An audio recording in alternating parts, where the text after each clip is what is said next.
Let's go to the Lloyd Blankfein story, at least for a moment. We had the report out of the Wall Street Journal a little bit earlier that Mr. Blankfein is getting set to exit Goldman Sachs as the CEO. Former UBS America's CEO, Fox contributor Robert Wolf is here with us today to talk about that more. Good to see you. Good to see you, Colin. How big a deal is this? I think we knew for a while that Blankfein would be getting out, but if anybody's getting excited about Gary Cohn coming back, I don't think that's happening, is it? I mean, listen, the house is bigger than the man. Lloyd's done a fantastic job building a team around him. He's done a great job leading it. I think he's been in the industry 30-plus years. They've had some issues, though, lately, right, over the last however many years where it's not the Goldman of old, maybe? I think everyone on Wall Street have had their issues when there was a paradigm shift at the intersection of Wall Street and K Street and Main Street all kind of converging. So everyone has had their ups and downs, but I would say Goldman, JP Chase have really come out incredibly strong, and he's done an amazing job leading the helm. It is a different world, though. It's a different world. They're talking about one of the two co-presidents, not just so people know at the Journal, at least not a Gary Cohn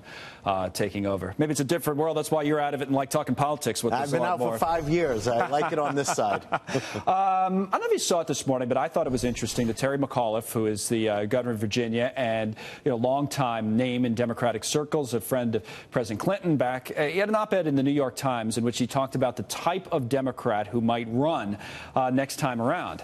I was struck by it because it doesn't seem like the type of Democrat that we have running now. The title of it was, Democrats Should Embrace an Open Economy.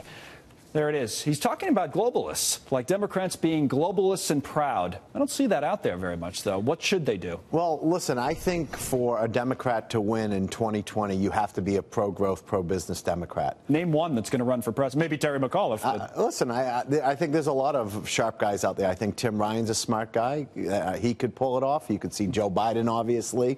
There's a lot from middle America that I think have a lot to resonate. But the names that we hear over and over seem to be fairly far left of center. So your point is you don't think that type of strategy, trying to beat Trump with the voters that elected Trump, is a smart one. You don't think that's smart for Democrats? Listen, I think 2020 is a lifetime away. I know. And so we have to see first what happens in 2018. And then we have to see the trajectory of what happens on some of these other areas, whether it's healthcare, immigration, that can obviously get the base going. At the end of the day, it's going to be about two things. It's going to be about foreign policy and the economy. Right. And, like I said, 3 years is a lifetime. Some of the vulnerable Democrats that are running for Senate look vulnerable now. I don't know if you saw those Axios polls the last couple of days, but tough to take back the Senate. Is that fair? Better chance in the House for Democrats? Listen, I think to flip 24 seats in the House is tough, but I think we have a shot. And certainly we have a lot of Democrats running in the Senate for re-election, a lot more than Republicans. That makes it difficult. But I would disagree with the Axios polls. I think actually John Tester, Claire McCaskill, Bob Casey, Joe Donnelly, and some of the others, I think they're going to do pretty well. I mean, you can see most of them don't have a name against them. Right. Running in states that Trump won, and you're right, there was a generic, when we talked to Alexi McCammon from Axios, we pointed that out, it was a generic candidate. All right, we have a nice picture of you. I think you actually provided it, where you're smiling and looking at the camera with a friend of yours. There it is. That was on Twitter. Joe Biden and Robert Wolf. You mentioned his name already, the former vice president. So, big fan of Joe. Is he going to run this time? I've been able to spend a little time with him the last couple months, and I think Joe's very clear, the vice president's very clear that he is focused on 2018. He is one of the few people that can go nationwide as a Democrat and really lift a candidate. Yeah, I saw him. He was in Pennsylvania. He was in Pennsylvania. He can go West Coast, East Coast. He can go Middle America.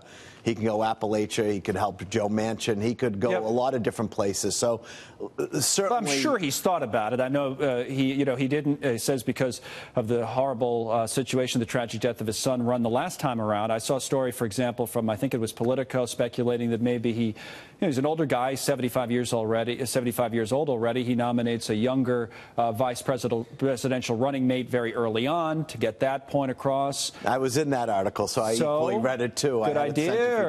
Listen, I think if Joe decides to run, he will absolutely probably be, in the lead right off the bat. He just has to decide if this is what he wants to do, if his heart's into it.